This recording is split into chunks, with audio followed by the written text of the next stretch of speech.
জোরটা খুলেছে। আর তার সাথে ওদের যেই গলায় মালা গুনশি এগুলো যে পরা থাকে, তো সেইগুলো আজকেই খুলে নেবে। তো দেখো এখন বসে গেছে ওরা অলরেডি।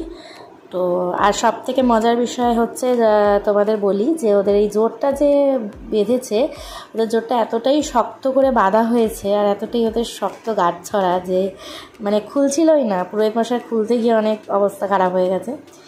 তো এখানে এখন মা আশীর্বাদ করে নেবে। তো আমি অ্যাকচুয়ালি অষ্টমঙ্গলার এই নিয়মটা ফার্স্ট টাইম দেখলাম, কারণ এর আগেও আমি অ্যাকচুয়ালি দেখেছিলাম অনেক বিয়েতে আর কি 5 জন এও মিলেই আর কি গেট খুলে দেয়, কিন্তু এখানে আমি ফার্স্ট টাইম দেখলাম পুরোহিত মশাই অনেক কিছু করে আর কি গেটটা খুললো। তো তোমরা ব্লগটা তাহলে দেখতে থাকো যে কীভাবে কী নিয়ম হয়।